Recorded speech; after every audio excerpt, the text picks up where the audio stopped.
Hello and welcome to the TGH College Hardwood Podcast. I am Joe. With me is Greg, as always. We have a lot to talk about this week with different games going on. It's getting deeper into conference play. Greg, how are you doing? We've got part of a bracket. We've got lots of things to talk about. We've got weird results. We've got things that make sense. We've got high level basketball. Is there anything we're missing right now, Joe? No, I don't know, but Greg has been on some weird shit today, and pardon my French because it's weird shit. He's texting me about different things about how I shouldn't take Kansas to beat Oklahoma State. So we'll talk more about that Oh, as we go on. you didn't even let me be the one to say my piece. Wow. Yeah, Okay. I mean, we'll get to it, I'm sure, at some point. But I'm just letting the audience know beforehand that he's on one today. I'm excited to see where this goes because we This could is be gonna ending up be a this is gonna be a weird. top 10 show of all time for us. It might be. It might be. Show Um, 40, man. oh gosh. We have the first. We're going to go through our bigger stories in college basketball. Then probably do a lightning round. There's so many games. There probably will be a timer this week when we do the lightning round. Keep it under 3 minutes or whatever it is, and we'll do our picks as usual. And Greg will go through some games to watch. But let's start off with our bracket reveal. Greg, we had the top 16 teams were revealed by the committee. I kind of hate how they do this because it really doesn't solve anything. But here we are. They had the 4 1 seeds are Auburn, Alabama, Florida, and Duke. The four number two seeds Texas A&M, Purdue, Houston, Tennessee. The 3 seeds are Wisconsin, Iowa State, Kentucky, and Arizona. The 4 seeds are Texas Tech, Kansas, Michigan, and St. John's. Now, everything's already changed since this came out this weekend on Saturday, but that was the initial reveal. Greg, any thoughts about what they initially gave us? Yeah, I mean, St. John's staying in there because obviously they, like you said, Joe, this came out Saturday afternoon, but that was after St. John's loses to Nova early in the week. And somebody else in this top 16 lost early in the week and stayed in here. Arizona lost to Kansas State early in the week. And they probably would have been on the 2 line, I would think, if they hadn't lost to Kansas. Well, maybe, I don't know. But it is interesting to see, some of those early week results. I just wonder how it would have looked. I almost wonder if doing this on a Saturday afternoon is dumb. Maybe you should do this on a Sunday, unless it's just that they don't want to do all the work that would be have to be put into reevaluate everything that happens on a college basketball Saturday. Like, all right, fine. I don't have any problem with any of this. There's not like really anything that sticks out to me. And you already mentioned some of this has changed, but I don't think there's any one team that sticks out to me and says like I don't think they belong there or whatever. Is there anything that you really don't like?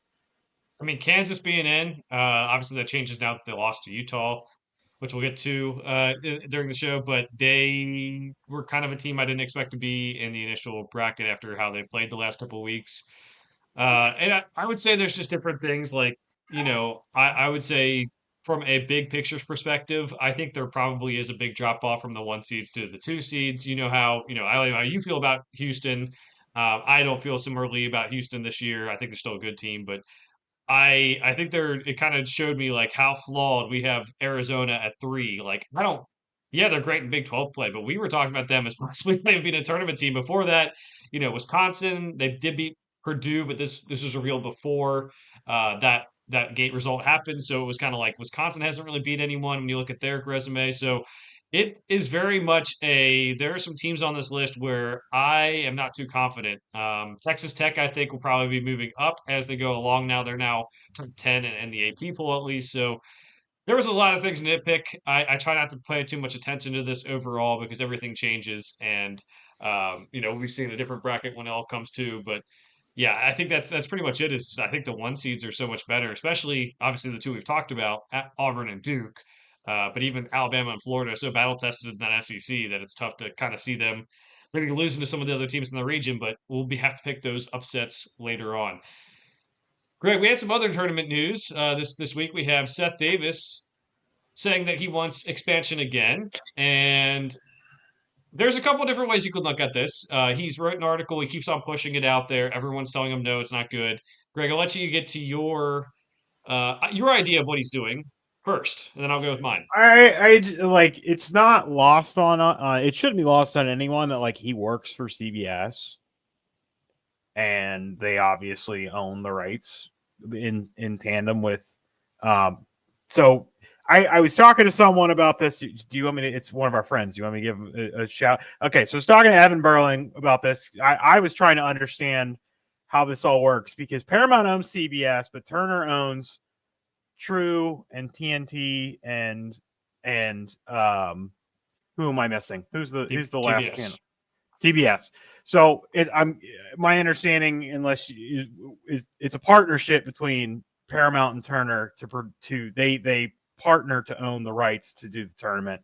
I just never even occurred to me that it might be owned by two different companies.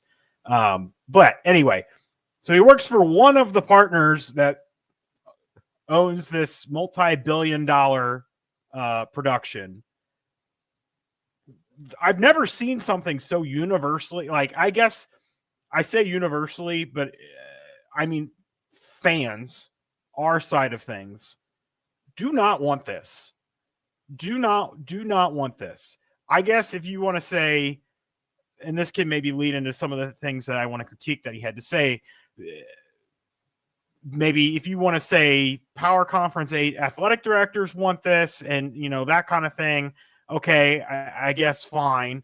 But some of the points he's making about, well, you know, the tournament expanded from this to that, and everybody said it was going to be bad, but we ended up liking it. And, you know, just certain points that he's making, I am just like, it's one of those, you may not like it, but you'll get used to it. That doesn't mean expanding the tournament will give us better quality. You may make more money, but the product may not be as good a quality. What are some other things he said, Joe? I literally had to stop looking at his Twitter, because when I'm agreeing with everything Jeff Goodman is replying to his tweets, you know something is being said that's incorrect. I mean, I was agreeing with everything Goodman replied to Seth Davis. It was I don't want to go on a 10-minute rant here on this, but I mean, one of the stupid things was the first time he posted the story, the premise was the NCAA tournament hasn't expanded in 40 years. And then the very next day when he retweeted his own article, he said, the NCAA tournament has added X number of teams in 40 years. Yesterday, you said it hasn't at all. So, like, this isn't even about your article. This is like factual premise setting for your whatever. And you can't even get that right. And you want me to follow you into the brazen beyond of something that no one wants? Like, that just says to me, someone has written him a big, big check and said, we need this to get pushed and get out there. And this needs to be leverage for us to rework the deal with whoever, you know, so we can get to the 74, whatever stupid number we want to get to. I mean, like, at the end of the day,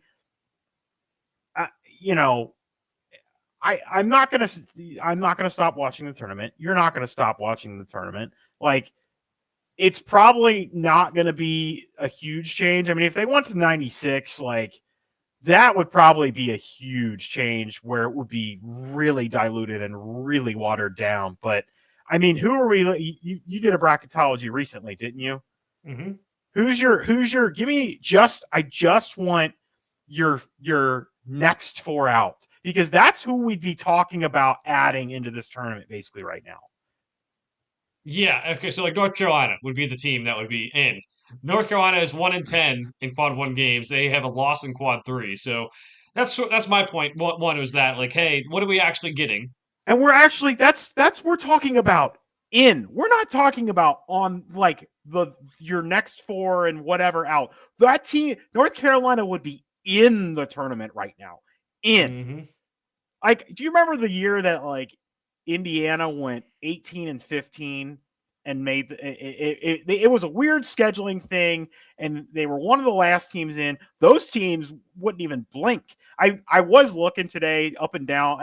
The only thing that made me think of is the conference that would most benefit from a 76 team tournament right now will probably be like the SEC, because Vanderbilt wouldn't have to sweat, Georgia wouldn't have to sweat. All those teams that are like 3 games below 500 are probably better than any in conference. 3 games, 4 games below 500 in conference are probably better than any of those other bubble-ish teams.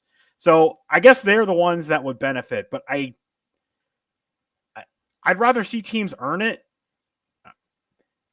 I'll speak from a place of, I used to, it's not quite a 1-to-1 analogy with the college football playoff, but I used to be of the mind that, hey man, this is the only sport that doesn't do it. Like, why is there not a playoff in college football? And Joe would try and tell me, Greg, you don't understand the value and importance that's on the regular season makes the sport what it is, and all that stuff. And as I've seen and again, I didn't stop watching college football this year or anything, but as I've seen it, I've really had a come to Jesus moment where I'm like, Joe's been right this whole time. It really does water down the end product and the regular season, because there always was that feeling when you're watching college football every weekend. It's like, this is basically a playoff game, but the only other point I want to make was Seth Davis retweeted, I don't know, it was I'm sure it's some guy, some reporter people know, but he said, yeah, this guy knows everything. And the guy's point was, no professional league or whatever has ever regretted expanding their playoffs. And like, they use the example of like the NBA, the MLB, and I don't know, whatever else. The NBA is the regular season is a joke because of how the playoffs are set up. And now you've got 10 teams from each conference qualifying for like, not even the points you're making are right. They're just not. I've never seen something like this before, where I've been like, this person just cannot possibly think this. Yeah, I mean, you mentioned CBS possibly talking about him, putting money in his pocket. He's also reaching out to coaches. Why do you got to think about this? Like, why do people feel the way that they feel? Oh, well, because he has relationships with coaches. Why would coaches want more teams in the tournament? Because then they get more job security. They have an opportunity to have more notches on their belt, to get more bonuses. It makes it so their job is easier in a sport where the job is supposed to not be easy. And it makes you have all these things where it's like, oh, you made the tournament, but it's 96. Do we really want to keep you around? They'll use it as the case of, yes, we should be kept around. We shouldn't be fired. We should get more contract bonuses. So there is a little bit of that too. Yeah, the other point, Greg, that I was going to make was the regular season. College basketball regular season, there's a lot of people who don't pay attention to it already, partially because it happens during the NFL season and during college football season, partially because there's NBA going on. If you get to the point where we're letting teams like North Carolina in, who's going to have 20 wins this season, but at that point still might only have that one quad one win, um, that's kind of crazy that this doesn't even mean anything.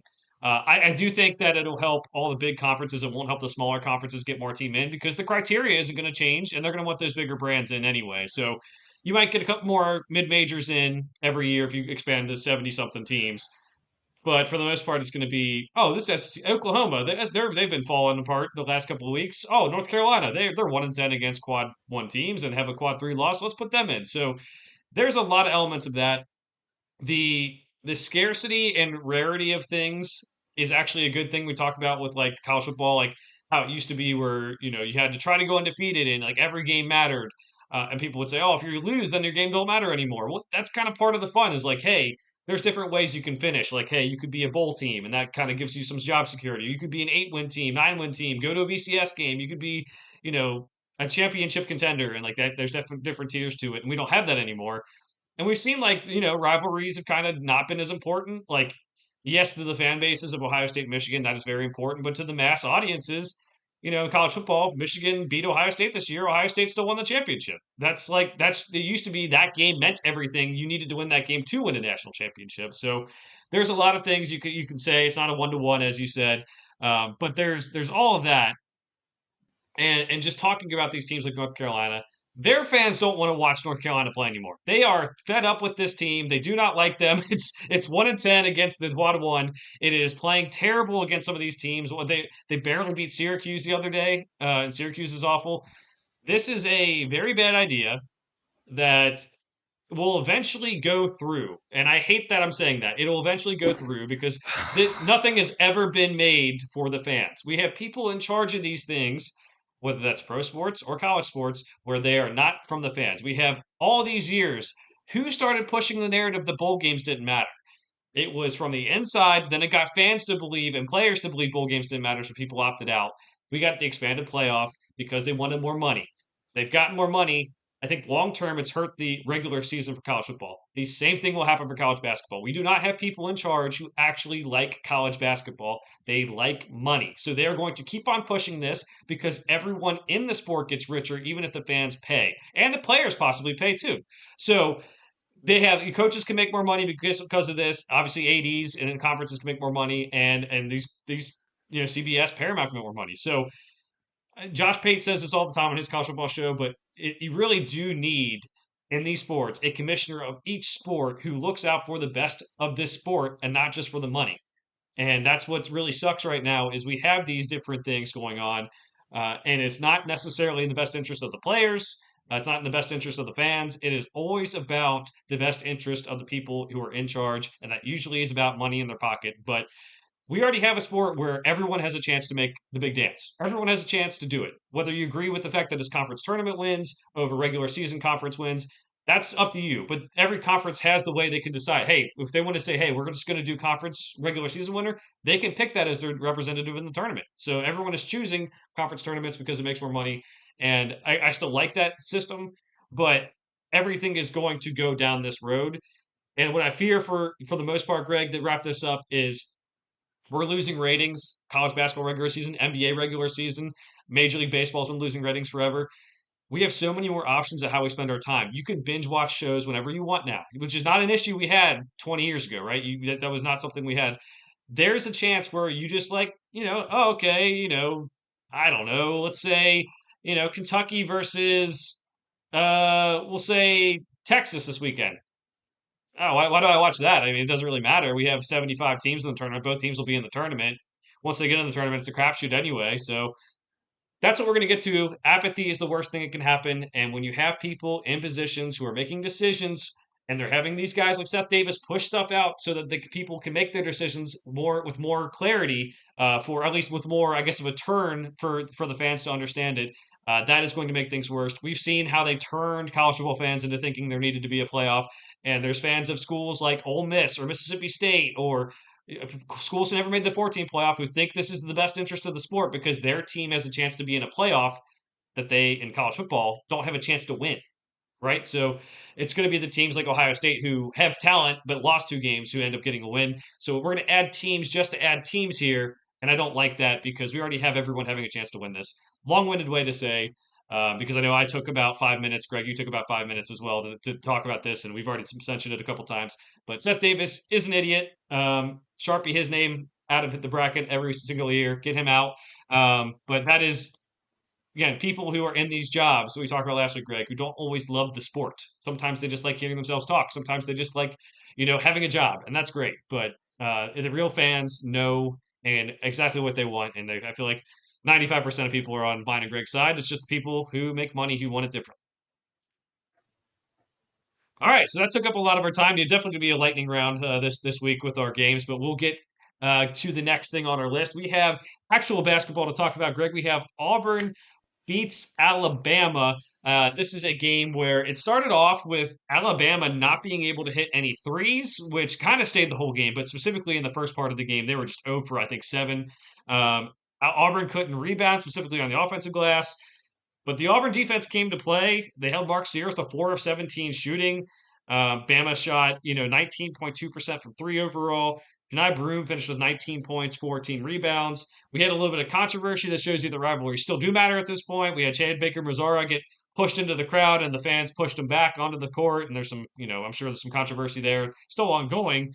Um, we had a traitor in this game. We had, a guy who was once on Auburn, now playing for Alabama. So there was a little bit of everything in this one. But I think, you know, we knew Auburn was the better team. I think I took Alabama last week, but it was just because of the home court advantage that they had. But Auburn gets the win.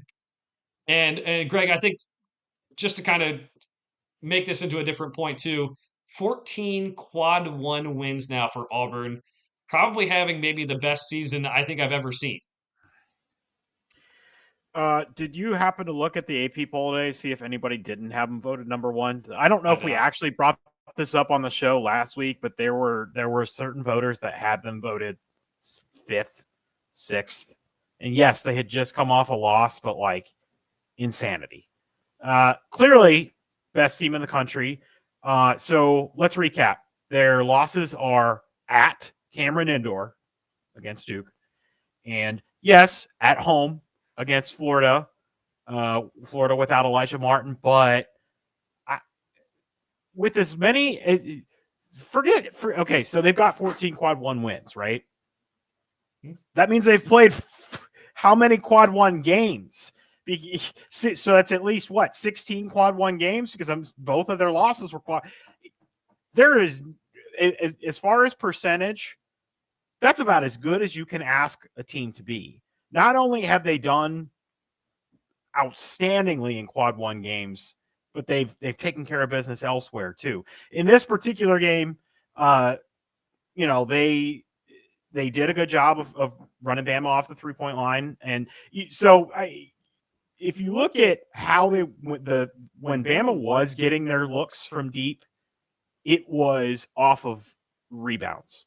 When they had those second chance looks, Auburn did a really good job staying on the shooters, and it was those second chance threes that, there were possessions where you look at the rebounding margin. I would have assumed it would have been worse than that, 49-40 Bama, but there were possessions where Bama had 3 and 4 shots. That's like the one critique I could have. Auburn, like just said, gets off to a hot start. Bama kind of cold, but there was that sequence, Joe. I can't remember at what point in the game it started. It was at some point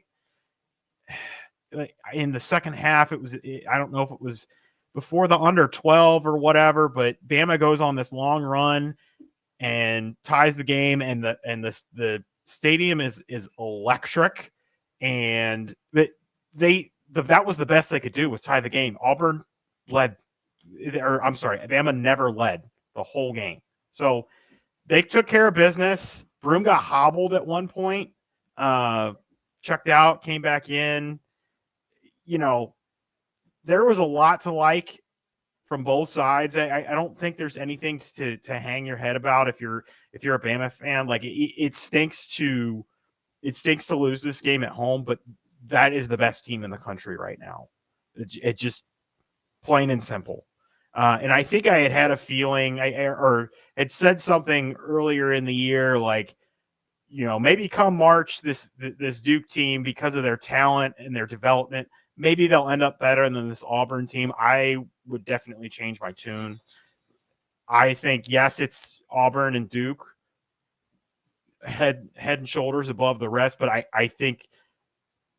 don't think there's enough time for Duke to get that much better where I'd say, yeah, they're gonna be the better team going into the tournament. I think Auburn is going to be the better team going into the tournament.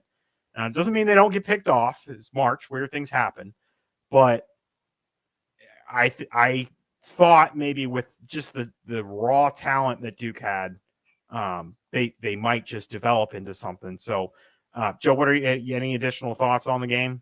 No, not on the game. I think I won't read too much into it for either school. I mean, Alabama, you're living and dying with the 3, and with Mark Sears and just bad game, it happens. But I think this is kind of what we expected, is just, Auburn is this team. For reference, because I know it's something that people may not have an ability to quantify. They have 14 quad one wins. The most quad one wins in a season, I believe, is 17, and that includes the Kansas. turn. Well, Kansas, but includes the tournament last year. Houston and Connecticut both had 17 quad one wins.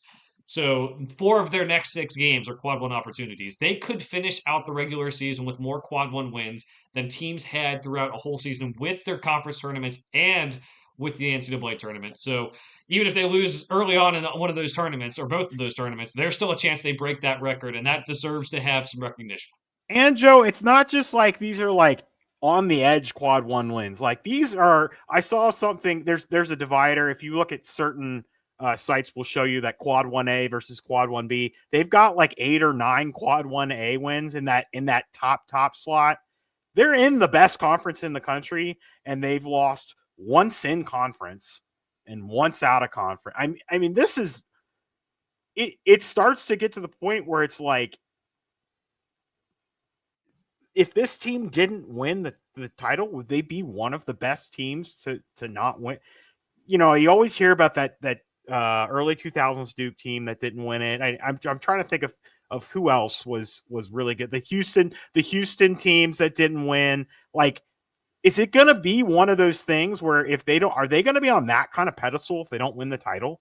Oh yeah, absolutely. Undefeated Kentucky 2015 for sure. They're up there with them. I mean, this has been a brutal schedule. It's been And they've um only lost twice. yeah. And to your point, Greg, so one thing I want to point out because people might be seeing this online, quad 1A is something that fans use to kind of quantify seasons. I cannot find any literature that any like rating criteria for the committee is quad 1A versus quad 1B. Warren Nolan subdivides it. Right. He subdivided, but if they're not going to choose tournament The teams committee, based. the committee, yeah, the They committee don't. doesn't look at They that. don't use. So if you see bracketologists putting that out there, that is a crock of shit. Sorry, I'm going to curse a lot on the show because I'm very passionate about both the NCAA tournament stuff that goes on and everything else. That like, do not use that as a chance to say this team deserves to be ranked higher than the other. Until someone shows me something where they use that, I'm going based on quad one, quad two. But in these conversations, Greg, where we're talking about how great Auburn is, it is fair to say that we can use them as fans moving forward to say, hey, they are doing that good. And I talk about 4 of the 6 games left are quad one opportunities. I think the other 2 are quad twos. I mean, it's 17 Kentucky, it's 24 Ole Miss, it's number 7 Texas A&M, it's number 4 Alabama at the end of the year. So Who are their uh, quad 2 games that they're playing? I think it's Georgia and Arkansas Okay. because they're at home. Yeah, well. But very close to being quad one opportunities as well. So that's something to note. But yeah, so uh, yeah, Auburn is who we thought they were. I think it was important for us to put this season in context already. And this is with having Janai Broom out for a bit too. So just really good job by Bruce Pearl. And it's like one of these things where Janai Broom we know is good. I know they have some other talent on the roster, but it really is like the sum of the parts is greater. Um, the whole is greater than the sum of its parts. I said that backwards because they have talent, but like the fact that they keep on stepping up in these games without like a go-to perimeter player, they have different guys who step up every game is pretty incredible to me. So I'm very, I guess, impressed with what Auburn has done this season, not just from a like, hey, wins and losses standpoints, but also just like you watch them play basketball, and it really is like they probably don't have as much talent as a team who would go 14-2 in quad one opportunities, but they are playing up to it. Because we think about preseason, we didn't have the number 1 or 2 in the country. We had Kansas and Alabama's number 1 and 2 in the country. Not to say they weren't good, but that's just like, we did not see this coming in this form. If you remember, Joe, from our preseason show, I don't know if I said it. Actually, I may not. I may have said it before we started recording, but I think I said something along the lines of, why do people have Auburn in the same vein as Alabama right now? I really don't understand that. And boy, am I eating those words right now. Holy cow. I'm not mad about it. This team's fun to watch. Part of the reason this sport is fun is because Auburn's the number 1 team in the country, and 2 of the other top 3 from the preseason, Kansas and UConn, are like Kansas is borderline shouldn't be ranked, and UConn's not ranked right now.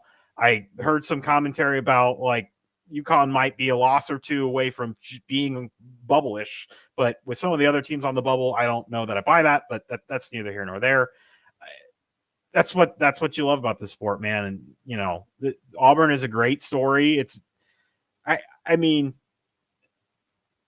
obviously they've had some basketball names go through that school, but this year is something else, and we're not that far. When was the Final Four that the run that they went on? That wasn't even that long ago, right?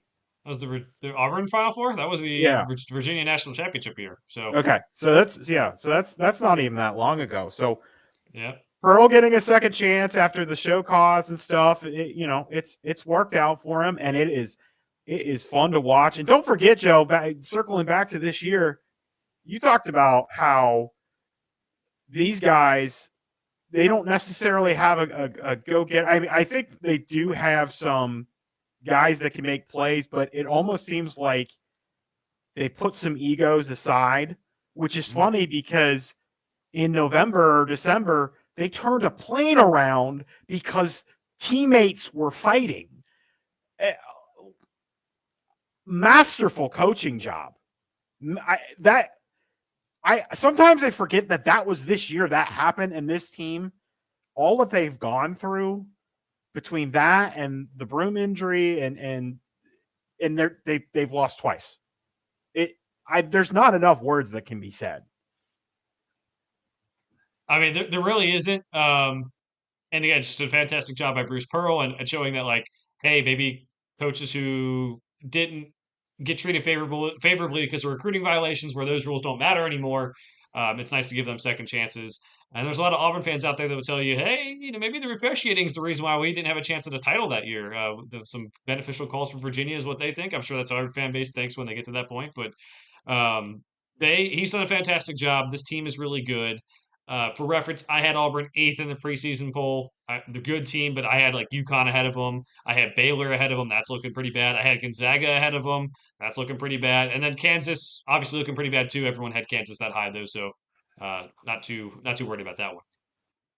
All right, Greg, let's move on. We're going to go to another team that I don't think people saw coming in this fashion, and that is St. John's, who after this week now has a 2-game lead in the Big East with not much time left to play in the college basketball season. So they're going to have to give up a lot of ground if they're going to get to the point of losing this thing. College basketball, so anything can happen. They lose early in the week to Villanova. They have Rick Pitino citing their defense being bad. We have Wugo Poplar for Villanova going off in a way that you might think might save Villanova's season. They have since come back down to earth, but is something that of note for this team. So St. John's really kind of had a weird, I think, time there because Davon Smith was not in for them on that game. But coming into the game on Saturday, Greg, where they play Creighton, Davon Smith plays in this game after everyone thought he was out. So, Greg McDermott after the game says, I don't know if I'll ever trust Rick Pitino again. I don't know if you guys will, in a joking way, I think. But so Davon Smith comes off the bench for this one, and they beat Creighton 79-73. We have Ryan Kalkbrenner leaving the game with a foot injury, then returning with the foot injury and playing on it. Kadari Richmond had 19 points, 10 rebounds. And for Creighton, it still was those 3 top guys with Neal, Ashworth, and Kalkbrenner. But St. John's defense did a pretty good job of shutting people down and not letting them get anything. They had 10. St. John's had 10 steals in this one, and to credit to Rick Pitino, putting them in position to, as you said earlier, Greg, they were in that top 16 reveal. They're looking like they'll still be there in the future because they have this 2-game lead in the Big East and will probably do some damage in the tournament the way things look. Yeah, great weekend for Willis Reed, right? Between the Kalkbrenner and the Broom, I'm sure that guy heard his name on Twitter about 8,000 times this weekend. So I feel like we heard some buzz about St. John's in the preseason. You and I definitely talked about them, but we were thinking, all right, this is UConn and Marquette's league to win. Creighton's probably going to be up there, and St. John's might settle in. They made a splash in the transfer portal, bringing in Kadari Richmond, and there's plenty of other talent on this team. But I don't think anyone could have predicted this. And maybe the UConn inconsistency has something to do with that, and Creighton being a little injured helps, and Marquette. I still think overall the Big East, even though they don't have an elite team, is maybe a little bit better than I thought they would be. So I like it's weird because we come into the season thinking, all right, UConn is going to go for that three-peat. They're going to be the breadwinner, and conference doesn't have that. But I still think overall it's just a little bit better than we expected. The question is, can St. John's be that UConn type breadwinner, the showstopper for the Big East? The defense is there. I don't know if I trust the offense enough. I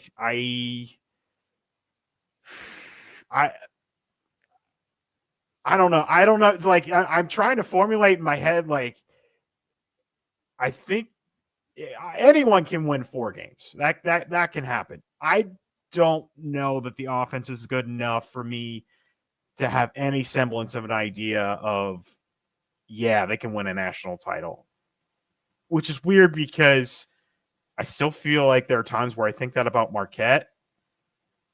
I don't know. Wait, do you have different thoughts? Yeah, that's the tricky part. The offensive rating is not at a point where you would pick them to win a national title based on the criteria of having to be usually top 25 offense defense and Ken Palm their offensive efficiency. So I think they scream to me like a team that can make the second weekend though because that defense is so good. I mean, you figure they'll probably win the first game they match up with because a lot of times when teams get picked off in the first round it's because their defense isn't good. Unless St. John's just has a complete meltdown on defense that we haven't really seen too much. Maybe Villanova, but again, that was without Davon Smith.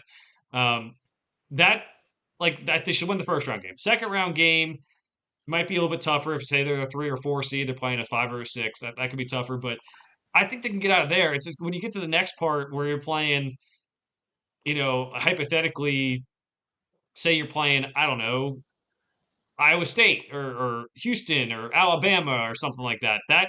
That could be tough. So I don't trust this offense whatsoever.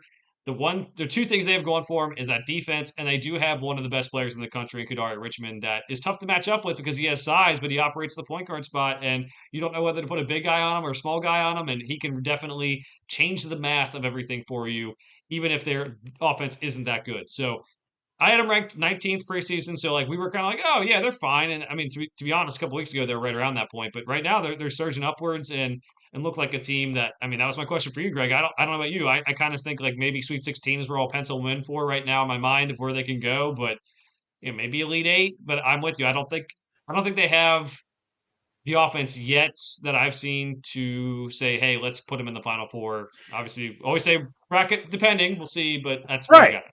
Right, but it's just weird because you feel like they have variety and pieces that I feel like they should be better on offense. They have some outside shooting. They have Simeon Wilcher. Ejiofor is good finisher near the rim. You already talked about how Kadari Richmond creates mismatches and can finish at the rim. Like I feel like they should be better on offense, but just aren't. And I don't know if there's enough time for them to have. It's not like they need to get a ton better, but I don't know if they could give me over the next they got 5-6 games left. I don't know if they could give me. I guess let's include them playing 3 games in the Big East tournament or whatever it'll be. I don't know if even over the next 8, 9, whatever it is games, if they could play well enough offensively that I would trust them and say I could reasonably see people putting them in their national title game. The defense is good enough. The offense would really have to make some strides very quickly. I'm not saying they can't, but I don't know what the missing element is and why they can't get there with the pieces they have, but I haven't seen it yet. They kind of remind me of that San Diego State team from a couple years ago that made the Final Four, but with a little bit more oomph on offense and a little bit more star power. So there's it's not saying they can't do it. I would say they probably can't win a national championship, but I don't think St. John's fans had that expectation coming in. But I think they could make a Final Four, favorable bracket, upsets happen. Even they just give some of these teams Like St. John's, Alabama, I would love to see that matchup. I see all the Alabama shooting threes and Rick Pitino's defense going against that. That'd be amazing. So, um, definitely like it's a team that you're thinking like, hey, let's kind of watch and see how they do, but just don't know what the ceiling is, which I guess we could say about anyone else in this tournament. I think St. John's because that defense probably gives them a higher floor than other teams that we're kind of unsure of too. All right, Greg, let's go to the Big 12. We have Houston and Arizona. Houston wins this one 62 to 58. Houston's suffocating defense shows up in this one. Arizona shot, I think, 31% from the field, or 37% from the field, and 21% from 3-point range. LJ Cryer had some big threes down the stretch, only 15 points overall, but when the things were getting close in the back half of the second half, he was hitting some threes. This was a Caleb Love bad game. 6 of 15 from the floor, 1 of 8 from three. And really for Arizona, KJ Lewis is the only other one stepping up. They really had no one else that was even worth noting. And that is an issue moving forward because that's when we saw them losing earlier in the season. It was because Caleb Love was trying to do everything himself. And partially that was because of him doing that, but also partially because the rest of the team didn't step up either. So something to watch there for Arizona. But Houston, as a result of this win, takes a 2-game lead in the Big 12. Now, again, still a lot of basketball left to be played, but you have to feel pretty good about that 2-game lead. They still have games against Iowa State, Texas Tech, Kansas, and Baylor, and some of the more notable games they have left for anyone who still believes in Kansas and Baylor, who are both 8-6 in conference. So definitely not over yet, but a pretty good job again for Houston to be in a position to win the Big 12 to possibly set themselves up for a tournament run. I do want to compartmentalize the Caleb Love stuff because there were points in that game where I was watching, and I'm not even talking about him making or missing shots because he's gonna anybody's gonna miss shots, but there were just times where his shot selection, and I guess this is just kind of what you got to live with him. Mm-hmm. His shot selection was just strange. There's times where there's 6 seconds left on the shot clock. No one knows what to do. Just give him the ball and he makes something happen. But then there were times where it's early in the possession and he's taking a contested wing three. And I'm like, what are you doing? And then there were parts of the game where he's like dropping dimes on the baseline to guys cutting across the lane, like bounce passes and playmaking, and still getting his own. When he is playmaker first and shooter guy second, they look fantastic. But then their offense stalls when he starts taking these, low percentage shots. That's where they really got hurt. And again, I guess that's just what you got to. That's the Caleb Love experience. TM trademark. I guess that's what you got to live with. But if you could coach him, like I could see how he could become an extremely efficient player. And part of me wants to go back last year, and because he had a lot better year last year, part of me wants to go back this offseason and just look at how he played differently and see if maybe I can pick some of that stuff out. Maybe he feels like, I think Joe, you said something like this early in the season. Maybe he feels like he has to fill a different role just with some of the talent that they had exit and whatnot.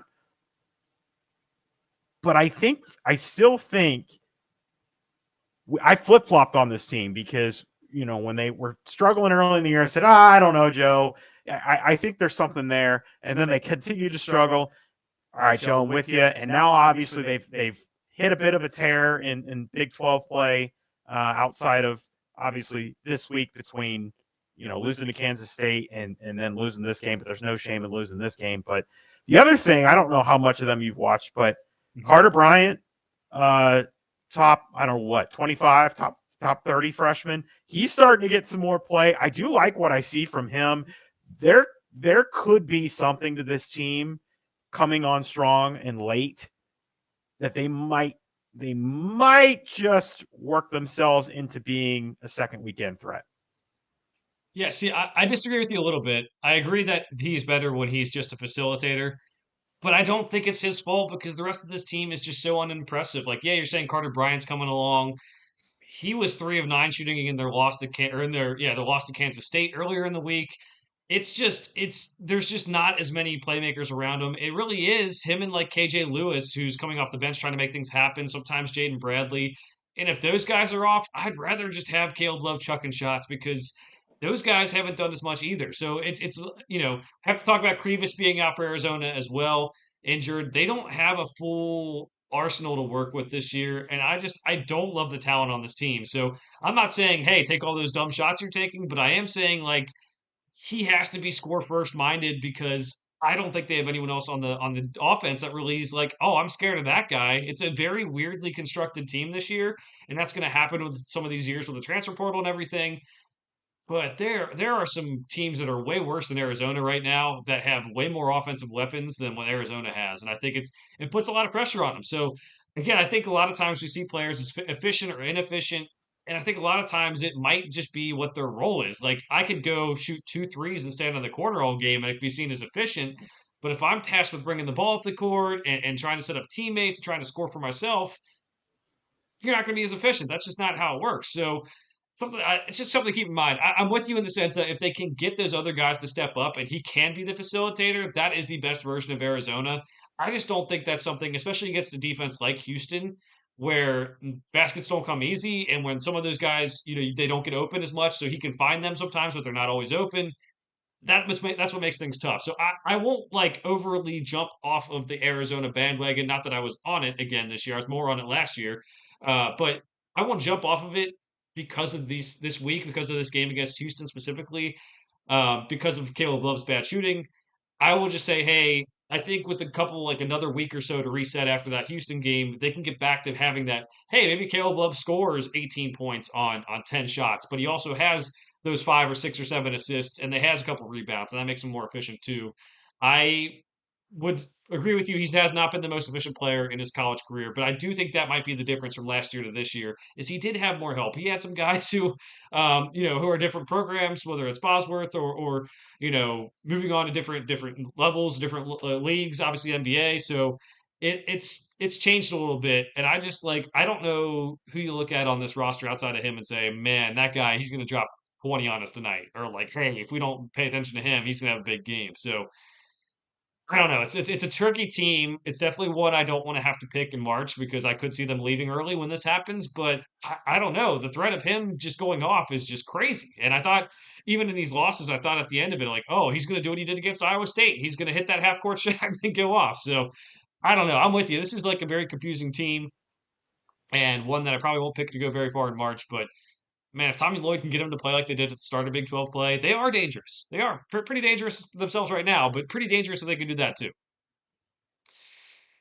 All right, so we have Michigan beating Purdue this week in one of the bigger games of the week. We have them winning 75-73. We had a weird game, Greg, in a sense that there was no bench points from Purdue in this one. This is a program that has prided itself on having too many players last year. This year they had some good guys coming back that like the bench is like has some talent on it. Some guys like Miles Colvin haven't stepped up. We can go down the list, but no bench points. It was Trey Kaufman-Renn and Braden Smith with 22 and 24 points respectively in this one, and really didn't have many other people step up in this. But Michigan with those twin towers, Danny Wolf, 15 points, 9 rebounds, 2 assists, really steps up in this one. Who would have thought me talking about him at Yale last year would turn into him being the biggest mismatch in college basketball this season, with it being 7 foot and kind of running the offense for him at different times. So it's kind of crazy to watch their games, but Michigan gets the win. And Greg, as you have in our notes here, they're 12-2 in conference. They have some big wins already. Obviously, this past week they beat Purdue, they beat Ohio State. Earlier on, they beat teams like Oregon. They're rolling right now with a pretty good path to possibly win the Big Ten, possibly get a pretty high seed in the NCAA tournament. Still some tough games to come. They play Michigan State twice, but just a really really good job by Michigan this year to get to the point where they're at in Dusty May's first year.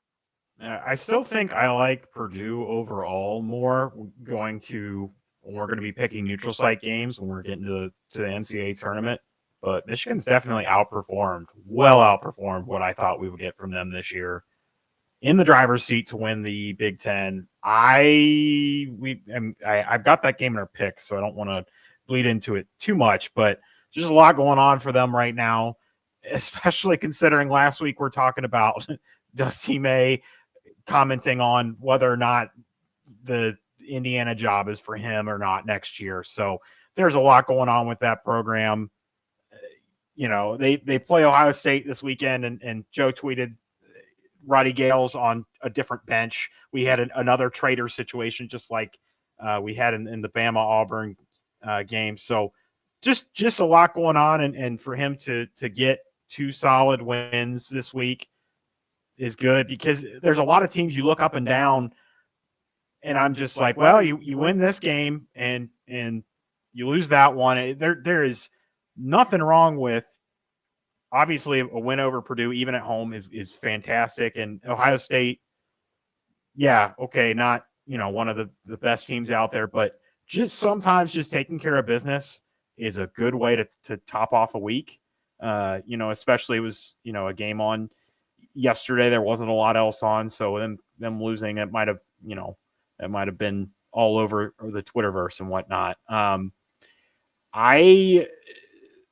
This team is playing a different brand of basketball than a lot of other people out there. You could say, I don't know, who do you think is playing similar? I mean, at times Kansas does the Flory and Dickinson thing, but that's not, or they'll have KJ Adams and Dickinson out there, but this is something whole, like, that's just, hey, there's 2 tall guys out there.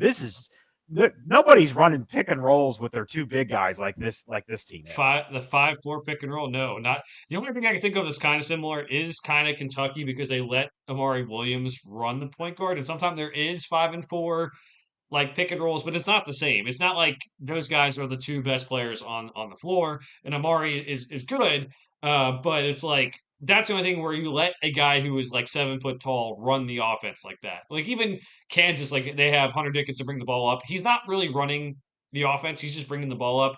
Like Danny Wolf is running the offense, and that is just so unique. So you're right. It's definitely we're having like a big variety of how the game is played in terms of different styles this year. This is part of it. Kentucky has a unique style, as I mentioned with them. We have, Houston with their defense. We have, Arkansas, John Calipari still using the dribble drive, and maybe it's good, maybe it's not, but just like so many different styles that it's kind of refreshing to watch any different game you pick up. So you're right about that, Greg. It's definitely like if you haven't had a chance to watch Michigan, check them out for that reason, but also because they are playing good basketball as well. And to your point, Greg, I don't know how I feel about them versus Purdue either. The guard play still scares me, but when your guard is also Danny Wolf, I don't know if it matters as much. So we'll have to keep tabs on maybe what we think their ceiling is as we get closer to March, and we'll see how they do in some of these big games coming up that we'll pick. Go ahead. Well, they have a Pippen on their team, so I did forget that. So come playoff time, I guess we gotta factor that in when we're picking them. Do they have a Jordan too? No, they don't. Just a Pippen. So this is strike era, I guess. Okay. All right. Yeah. All right. So the last thing on our big stories is Greg put the question in: is Wisconsin good?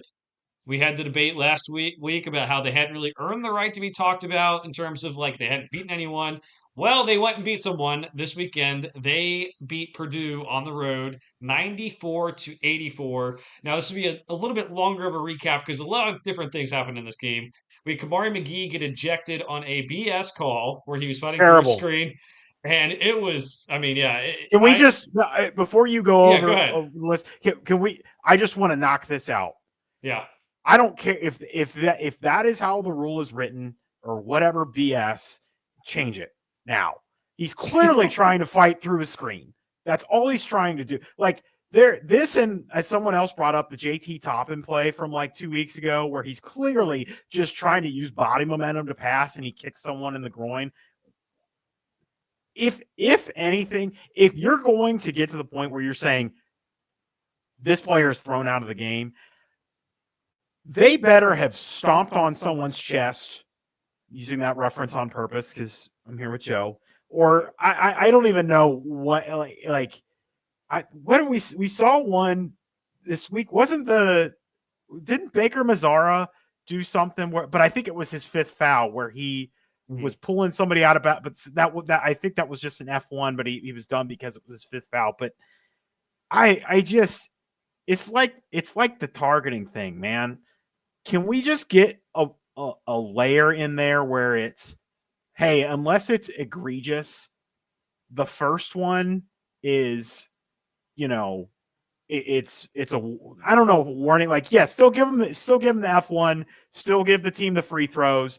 But before we eject a player, unless it's literally he threw a punch, dead ball, threw a punch, let's not take adjudicating a basketball play and turn that into an ejection. If it is a non-basketball play and it is a violent act, or I guess if it's one of those things where it's what's the terminology, clear and obvious. If remember what was it? Was it the Duke Clemson a couple of years ago? Fast break, open court. Coach K ran on the floor because somebody got undercut. I think that was Duke Clemson a couple of years ago. Like those kind of dangerous plays where someone can get seriously hurt that are non-basketball plays. Okay. All right. But if you're just like, hey, you got backhanded to the face because you missed the block and, whatever, he's clearly trying to blow up the screen. That if he's coming through the screen and he takes his hand and okay, I guess fine. You're turning a basketball play into an ejection. Like, give me a break. Do you have additional thoughts? I that plays into the game, but I did not want to move on until we touched on that. No, it's fair. They should not have ejected him, and they all have to do what's by like the letter of the law. But it seemed like that wasn't necessarily by the letter of the law either, with the way they ejected him. So he was surprised he got ejected. He blew kisses to the Purdue crowd, which is always fun for a little bit of these like Big Ten old rivalries. But this is important because Wisconsin underdog on the road. You lose a player from your rotation, other guys have to step up. And boy, did they. First team since 2010 to shoot over 60% from the floor with less than 3 turnovers in a game. That is tougher when you have one of your guards out for the game, even if it is a backup in McGee. John Tonje gets hot. He finishes with 32 points and 6 rebounds. He also sets up other players on the team very well. Wisconsin had a lot of backdoor cuts and a lot of good spacing and a lot of good passing. For the Purdue side, Trey Kaufman-Renn had 30 points but only 4 rebounds, which was curious. And I'm bringing this up because I saw a tweet from some Purdue fan. Braden Smith needs to be more aggressive. He's the second best player in college basketball. That guy's an idiot. He went 2 for 10 shooting, and he did have 12 assists. So that's really cool, but it seems like a lot of his assists the last 2 years are, hey, I'm going to dump it down to Zach Edey, or hey, I'm going to dump it down to Trey Kaufman-Renn. But second best player in collove basketball. He's not the best player on his team. Well, I just want to know which of the 2 Naismith Player of the Year finalists he's better than in that guy's mind. That's what I want to know. I think he's good. I'll be the one to tell. I like the guard play at Purdue, but like he is not better or more impactful to his team or whatever, however you want to qualify it than Cooper Flagg or Johni Broome. Sorry. No. Well, seeing as how this is going to go, I'd imagine that guy on Twitter probably felt like it was Braden Smith and Cooper Flagg were the 2 best players in college basketball. I just, people stereotyping here, but he was also stereotyping and doing things too. But yeah, he's not even the best player on his team because Trey Kaufman-Renn exists and he had 30 points. And again, the 4 rebounds, which is curious, but Greg, the question still stands. Is Wisconsin good? And this does kind of get your hopes up a little bit. John Tonje produced against a really good team. I'd mentioned during the game that like it is fun. Like I don't know how good they are, but it is fun to say, hey, let's just give the ball to John Tonje and see what happens. And they did, and it worked. Yeah, I mean, if you take a fresh look at the resume, right? You look over here and you see they've beaten Montana State, Holy Cross. Oh wait, I'm sorry, that's their quad 4 games. All right, let's look at their quad 1. All right, Arizona, Purdue, and like that's it. Okay, so it's not much better. So really, the standing right now is no bad losses. because their best win is Purdue by far. Their second best win is Arizona, and that can teeter a little bit. You know that they're on a roll, but then this week they had a little bit of a setback between Kansas State and Houston. So that win is good, but I won't say it's great. I mean, their other quad one wins are Ohio State, Northwestern, Iowa, USC. Nothing really moves the needle for me on those. And I think when they beat Northwestern, it was no Brooks Barnheiser and no, I think they had somebody else that they were without. So, you know, they're going to need to get some good wins coming up. Do you have their? I'm about to pull up their schedule. I don't know if you have it in front of you. I want to see what they have coming up. I want to say we're not. We are kind of sort of picking one. Well, I tell you what, since it's in games to watch, let's just mention it here. I didn't move it to our picks, but they do have a game tomorrow that both Joe and I are picking them to lose. They are playing Illinois at the Kohl Center, which Illinois is another enigma that they can't even put Terrence Shannon's jersey in the rafters the correct way. Yeah. Which, by the way, I think I figured that mystery out. I think they rolled it up, and the string he was supposed to pull, I think they tacked the thing to the wrong side of the roll, so it unrolled the wrong way. That's my theory. Because he pulled it. He pulled a string to unroll it. That's my because there's no way you hung it up upside down. It's not possible. Like it's just not. They had to have just tacked the string to the wrong anyway. That's funny. Go look it up on Twitter if you haven't seen it. Terrence Shannon actually kind of got a kick out of it. It was great. So they got this game. Both Joe and I are picking them to lose. Outside of that, Oregon, Washington, they do go to Michigan State, Minnesota, Penn State. We very well may get to the tournament and be like, what do we do with this team? It's going to depend on who they see in the Big Ten tournament. But just, okay, so hypothetical with me. Let's say they lose to Illinois at home. And they lose to Michigan State at Michigan State, but they beat Oregon, Washington, Minnesota, Penn State.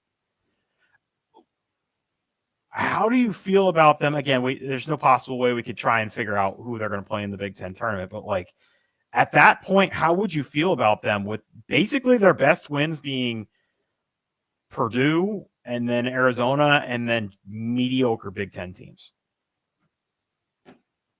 How different would you feel about them from other teams in the Big Ten would be my question. Because outside of Purdue, who has that win over Alabama, what are we looking at here? I mean, like I like Purdue, so and I like Illinois too, regardless of the struggles that they've been on. It's one of those things where I feel like this is getting back into that conversation of what were the categories used? The I likes, the I'm not sure about, I don't like. Your three categories of teams or whatever. And I feel like I'm just going to end up slotting it. Like, I don't care if they finish the season with 6 losses. I might just slot them into that. I have no idea what to do with them. And it's going to depend on the way the bracket breaks. Right. But what I'm saying is outside of Purdue, who I think we both agree has a high floor, maybe not the highest ceiling this year, like Michigan and Michigan State probably go in the same tier of like, I don't know what to do with them either. And to be honest, I'll probably pick against Michigan State very early in the tournament because of their lack of the shooting. But that's also betting against Izzo, so it's one of those things. I think it's going to be in that tier. So I personally will keep track of how well they do taking care of the ball. I think their recipe for success is what they did in this game, which is not turning the ball over. If they can continue to do that, might be a team if they get through February and we're still looking at like a team that still has a lot of games where they don't turn the ball over. I'm probably going to trust them. How far does that go? I don't know. I thought they were overseeded in the initial bracket reveal before their win over Purdue. Now maybe a 3 seed makes sense, but I think we're kind of in that tier for a lot of Big Ten teams, to be honest. So I'll have to see what happens in the Big Ten tournament as well. All right, Greg. we're over an hour in. You want to Yep. get to weekend or week whip around or whatever you want to call it. Oh, yeah. We're doing the lightning round. 3 minutes on the clock here. I will quickly recap all the games. Greg might give after each day, Greg might have a thought or two. But we're going to do 3 minutes again because we did it the first week. So let's get it started. We're starting now. We have the Michigan Purdue game we already talked about. Michigan taking that lead in the Big Ten. Kentucky beating Tennessee for the second time this season. Kentucky's banged up. Lamont Butler leaves this game with an injury, but they get the win over Tennessee again. We have Florida and Mississippi State. Florida wins this one despite not having Elijah Martin. Moving on, we have the Arizona Kansas State game. This one is close down the stretch, but Kansas State gets, I believe, their sixth straight win on this one. Indiana beats Michigan State to prevent Tom Izzo from setting the Big Ten record. Tom Izzo would set the Big Ten record later when they beat Illinois. And then we have UConn and Creighton. UConn defeats Creighton on the road 70-66. Liam McNeely had a historic game with 38 points, 10 rebounds. Greg, any thoughts about the games that happened on Tuesday? Good win for Kentucky, especially considering that, and I don't want to jump into whatever later, but no Lamont Butler. We've already talked about how he changes the dynamic of that team. Indiana, thank you for providing laughs because you haven't provided your fans much else this year. UConn, good win at Creighton, but wait till we talk about what happened this weekend. Go ahead, Wednesday. All right, Wednesday, we already mentioned Villanova beating St. John's behind Wooga Poplar's 22 points. And then we had Arizona State and Texas Tech. Texas Tech wins this one in double overtime. We have JT Toppin with 41 points, 15 rebounds, and a very clutch dunk at the end of the second overtime to help them get the win. Any thoughts? Villanova cannot decide if they want to be on the bubble or not be on the bubble. I hope they figure it out. Texas Tech, that's the kind of win that it feels like when you win an emotional and long game like that, might catapult you into a nice stretch after that. It obviously it's probably exhausting, but game was at home, so they didn't have to travel home from Tempe or anything after that. This team, it continues to be better than I thought they were going to be. I think you were higher on them, or at least you sold that you were selling the tickets before I said anything about them. All right, 2 minutes, 15 seconds. We have 45 seconds left for Saturday. We're going to run. I really apologize if you're listening to this on double or 1.5 speed. We mentioned Wisconsin beat Purdue, so we won't go over that. Tennessee beats Vanderbilt 81-76. We talked about Houston beating Arizona already, so we'll move on to Seton Hall upsetting UConn and the upset of the Big East season so far. Not a great game for UConn. We have Auburn beating Alabama. We mentioned that one already. We have Mississippi State beating Ole Miss on the road. We both picked against that one. Illinois losing to Michigan State. We mentioned that earlier with Tom Izzo getting his record-breaking win. We have Kentucky losing to Texas. They had the game at hand. Also had some injuries. Texas was able to come back behind Trey Johnson. And then Kansas losing to Utah, so their woes continue. Greg, that's 3 minutes. Right on the dot.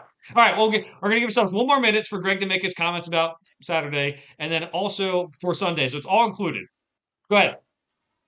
Tennessee comes back from double digits at home against Vanderbilt. The only thing about that, weird how these things keep happening to Tennessee.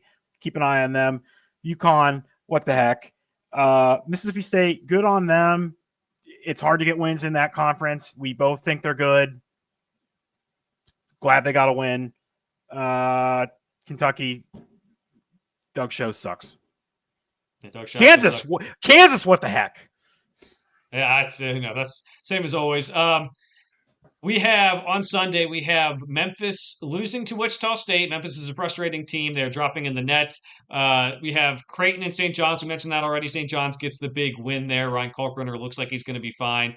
And then we have the Utah State and New Mexico game, Greg, which was not the only game I'm going to mention here. New Mexico wins this one 82-79. Utah State looks like they might need some help to make the tournament. And then we also have Drake losing to Bradley, which is going to affect the tournament as well. Greg, that is 4 minutes and 1 second. So that was in the Missouri Valley, that last game. Any final thoughts on those games really quickly before we move to our picks and games to watch? I can't wait for the Patino rematch in the tournament this year because you know it's coming. Oh, gosh. All right, so that's a quick recap of all the action that happened in college basketball. Greg, let's get to our picks. We're going to start with Tuesday. We have Purdue and Michigan State. I have to think I picked Purdue because I always pick Purdue because I like Purdue because I think Purdue's good. I did pick Purdue. Good. All right. Just don't want to give you a wrong pick. I'll try to keep it short. I like the guard play, and Michigan State doesn't shoot the ball. Yeah, the chance they have in this game is going to be just throwing those bodies at Trey Kaufman around those big bodies they have, but not being able to shoot is not a good recipe. Michigan State is favored by 3.5. Greg and I are both going against that. Texas A&M and Mississippi State should be a fun one, Greg. This one's at Mississippi State. I'll take Wade Taylor to have a big game. I feel like he's due.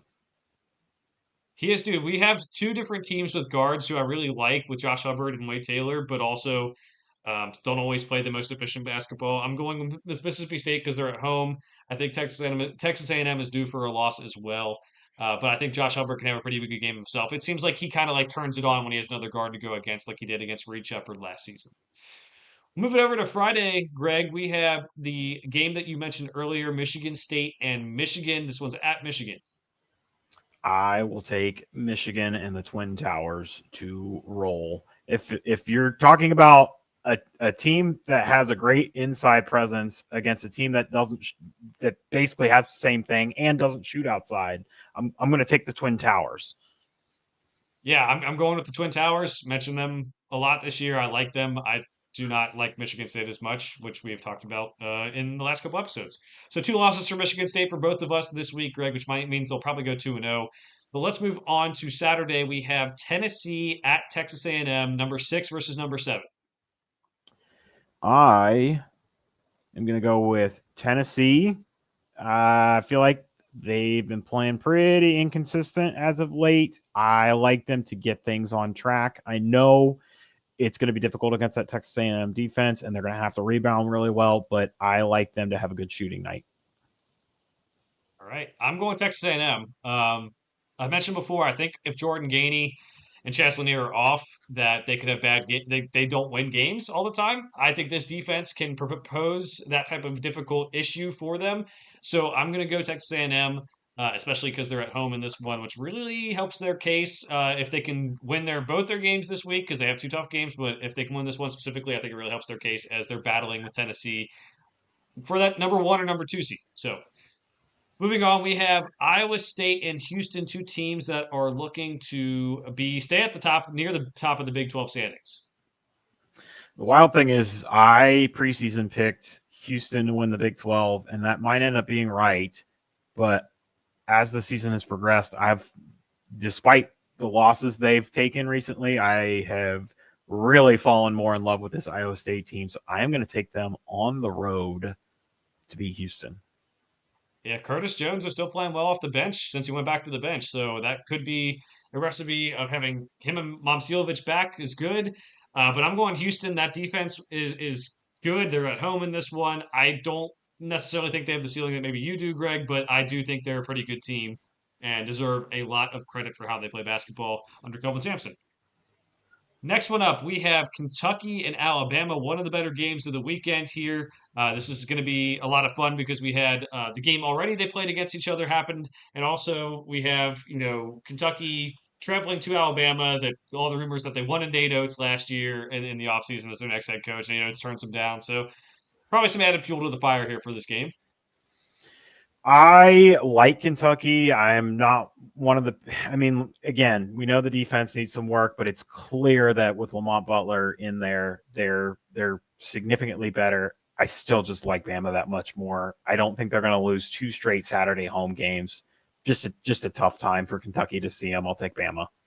Yeah, Alabama for me too. Maybe should take Kentucky because they beat all the good teams and lose to the ones where you're like, maybe they shouldn't lose this game. So if you do it the way they have been doing it, they probably lose to Vanderbilt and then beat Alabama. I'm picking Alabama though. Lamont Butler looks like from the comments on Mark Pope's radio show that has been going on as we have been talking. Honestly, it seems like he may not be back for this one. Jackson Robinson as well said he is shooting in practice, but only with his left hand because he has a hurt right shooting hand or wrist. Sorry. So probably not looking good for him either this week. But the important thing now with Kentucky already having 8 quad 1 wins, which I believe is tied for second behind Auburn. I think other teams have 8, maybe 2. You're probably a lock to make the tournament. So just make sure you can get as healthy as possible before that point. Next game up, Greg, we have St. Mary's and Gonzaga. A lot of the luster's off this one, but it's not because of St. Mary's; it's because of Gonzaga. Neither team's ranked. I Mhm. thought St. Mary's might be ranked coming into this week. We're picking this game regardless. Not I try not to have us pick something that, isn't ranked, but I mean the implications for this is one of Gonzaga's last chances to really stave off any, sweating for Selection Sunday. So get this win, and I think they both end up getting in. Um, Obviously, if St. Mary's wins, they're going to be looking real pretty. I don't know. It'll definitely do something to their seed, but I'm going to pick Gonzaga to win at home. I don't know if you've seen their results lately, but they rolled Pepperdine by like 50, and they beat San Francisco, I think, by like 25 or something. So looks like they're turning things around. I'm not saying all of a sudden I'm going to pick them to make the Elite Eight or something, but maybe they're playing good basketball now, and this is the time they need to be doing it. Yeah, curious to move up in the net after not really beating a quad one opportunity or anything else. Oh, the efficiency's back because they beat Pepperdine by 50. So again, thanks efficiency numbers. You're really helping. Um, Gonzaga's gonna win this one at home, I think too. I don't think their backs are up against the wall to miss the tournament. Again, they're 10th in the net, so it'd be very weird historic precedent to keep them out, even if they lose this game. But you want to have this game. You want to start building momentum. And I do think they're a team that, if they do kind of start playing better, maybe we can believe that they're a lower seed than usual, but can still go on a run here because of the talent they have on the roster. All right, Sunday, another good Big East game on Sunday. We have UConn and St. John's. So we know that Madison Square Garden is going to be rocking with both teams' fans in attendance. Greg, who are you going with? I'm going to take UConn on feel. I just something tells me, even though it's at MSG, I got a weird feeling this is going to be a game that St. John's loses. The way UConn's been playing lately, I guess they beat Creighton, lose to Seton Hall. I can't say there's a lot of X's and O's reasons, but I'm going to pick UConn. Yeah, I'm taking St. John's. I think it'd be fun to watch this game, probably more than a lot of other games, even maybe with higher ranked teams going at each other this weekend because of that atmosphere. That's going to be at Madison Square Garden with those two different fan bases going at it. And also, I think Rick Pitino and Dan Hurley respect each other, but I don't think they like each other very much. They've had some comments in the past, so I think St. John's is locked in, ready to go in this one.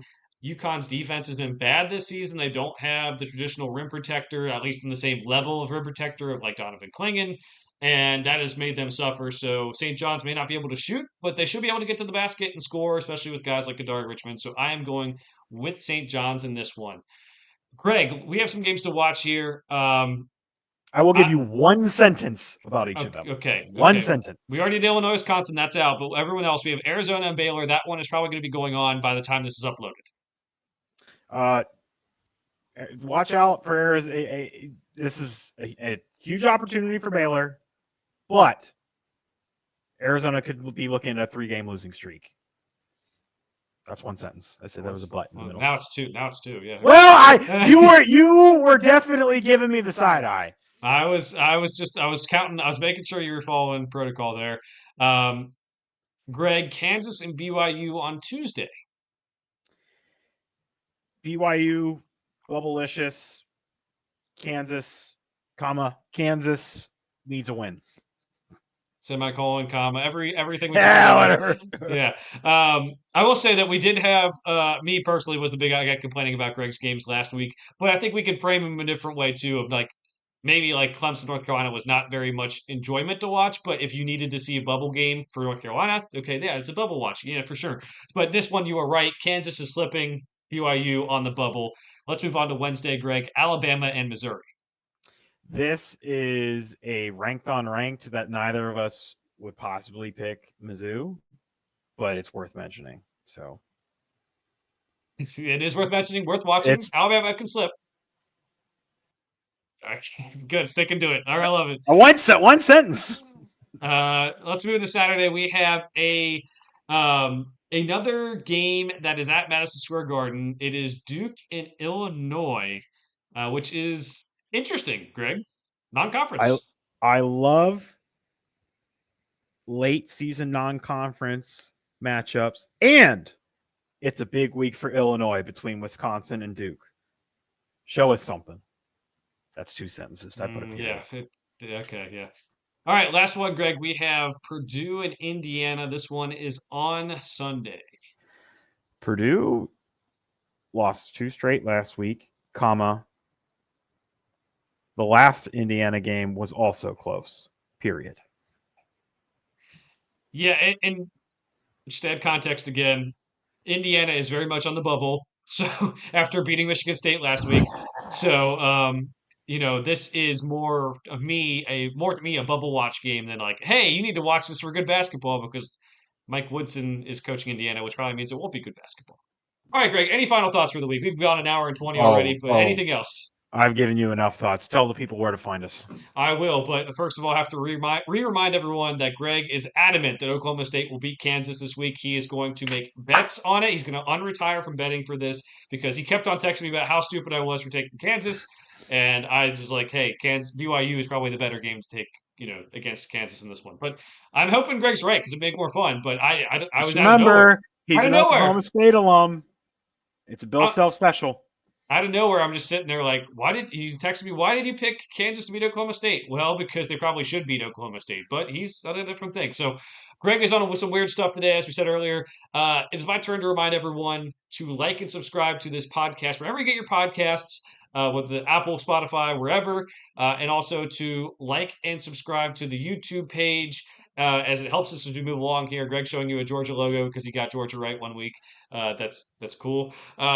But make sure to like and subscribe. It helps us out as we move along. Leave a review. Let us know if we're smart or idiots. It helps us as well. Make sure to follow our Twitter page, which, we do not have our show Twitter page on there, but you have our own Twitter pages on the YouTube video here, as you can see. So we'll be back next week. Thanks for watching.